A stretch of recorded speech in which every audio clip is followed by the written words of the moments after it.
జై శ్రీరామ్. జై శ్రీరామ్. శ్రీ అభయ స్వామి జ్యోతిష వాస్తు అష్టసాముద్రిక నిలయానికి స్వాగతం, సుస్వాగతం. నా పేరు రవిప్రకాష్. ఈరోజు జ్యోతిష వాస్తు అష్టసాముద్రిక నిలయంలో టాపిక్ ఏమిటనగా, అన్ని దానాల్లో కల్లా అన్నదానం గొప్పది ఎలా అనే దాని గురించి చూద్దాం.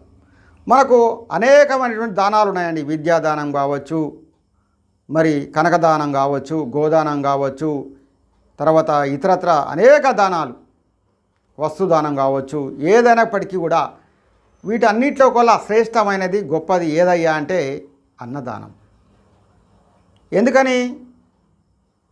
మీరు అనేక దానాలు మనం చెప్పుకున్నట్టు అనేక డబ్బు కావచ్చు, కనకం కావచ్చు, రత్నాలు కావచ్చు, భూమి కావచ్చు, ఏదైనా కూడా వస్తువు కావచ్చు, దానాలు ఇస్తే ఆ పుచ్చుకున్నవాడు ఇంకా కావాలంటాడు. ఎగ్జాంపుల్, 1 లక్ష ఇచ్చారనుకోండి, 10 లక్షలు ఇస్తే బాగుండు. 1 కోటి ఇచ్చారండి, 10 కోట్లు ఇస్తే బాగుండు. అలాగే రత్నాలు 4 ఇచ్చారనుకోండి, ఇంకా 4 ఇస్తే బాగుండు. ఏ వస్తువు ఇవ్వనండి, ఆశ అనేది ఎక్కువగా ఉంటుంది. కానీ అన్నదాన కార్యక్రమంలో ఇది ఉండదండి. ఎందుకని?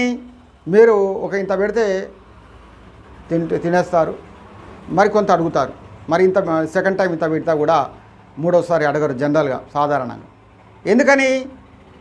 జీవుడు సంతృప్తి చెందుతాడు, కడుపు నిండుతుంది, తద్వారా జీవుడు సంతృప్తి పొందుతాడు. ఇక చాలు అనే మాట వస్తుంది, కానీ ఎక్కడ ఏ దానాల్లో కూడా చాలు అనే దానికి రాదు.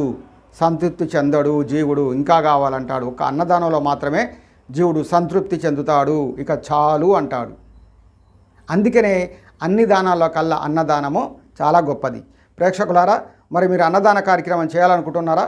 మా శ్రీ అభయ స్వామి జ్యోతిషాలయము అలాగే దేవాలయంలో కూడా అన్నదాన కార్యక్రమాలు జరుగుతూ ఉంటాయి. మీరు పుట్టినరోజు కానివ్వండి, మీ వివాహ రోజు కానివ్వండి, మీ పేరు గోత్రం మీద అన్నదాన కార్యక్రమం చేయాలంటే సంప్రదించండి. ఆ కార్యక్రమము పూజాది కార్యక్రమం మీకు చేసి మీకు వీడియో కూడా పెట్టడం జరుగుతుంది.